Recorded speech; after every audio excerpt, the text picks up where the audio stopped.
Assalamualaikum warahmatullahi wabarakatuh.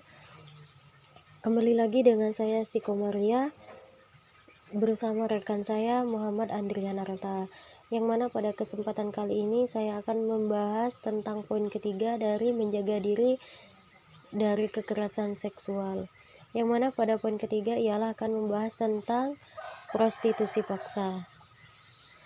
Prostitusi berasal dari bahasa Inggris, yaitu prostitution, yang artinya pelacuran.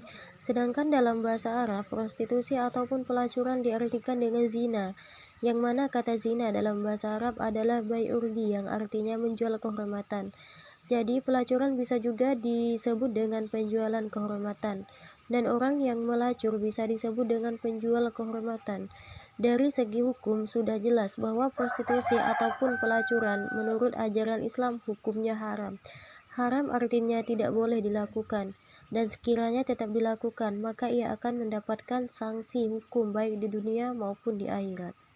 Ada beberapa pengaturan mengenai prostitusi, yaitu yang pertama, prostitusi sendiri lebih mengarah pada tindakan. Yang kedua, mengabadikan kegiatan zina ataupun tindakan-tindakan yang berbau seksual, kemudian menyebarkan dengan tujuan mengeruk keuntungan materi. Yang ketiga, pria ataupun wanita yang melayani orang lain jenis ataupun sejenis yang menyalahi aturan agama secara seksual demi keuntungan materi. Yang keempat, melakukan eksploitasi kepada perorangan ataupun sekelompok orang secara seksual dengan tujuan mengeruk keuntungan.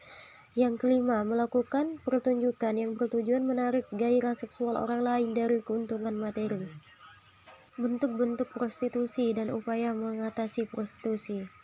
Prostitusi seperti praktek penjualan jasa seksual dianggap sebagai penyakit masyarakat yang memiliki sejarah panjang, bahkan dianggap sebagai salah satu bentuk penyimpangan terhadap norma perkawinan yang suci.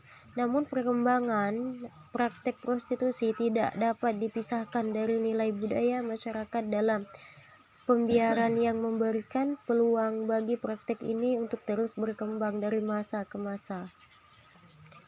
Upaya-upaya yang dilakukan dalam mengatasi prostitusi ataupun zina adalah meningkatkan keimanan dan ketakwaan kepada Allah SWT, memupuk ilmu pengetahuan agama, menjaga lingkungan yang kondusif jauh dari praktek prostitusi dan perzinaan, membuat dan membentuk hukum prostitusi dan perzinahan sesuai dengan petunjuk hadis dan Al-Quran.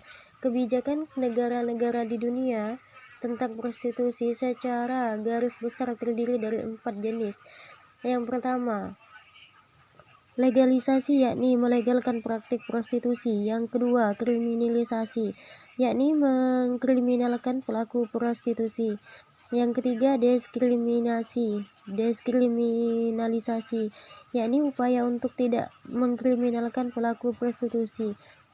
Dan yang keempat ialah abolisi, yakni upaya untuk menghapus sampai ke akar-akar praktik prostitusi, karena prostitusi dianggap sebagai perbudakan.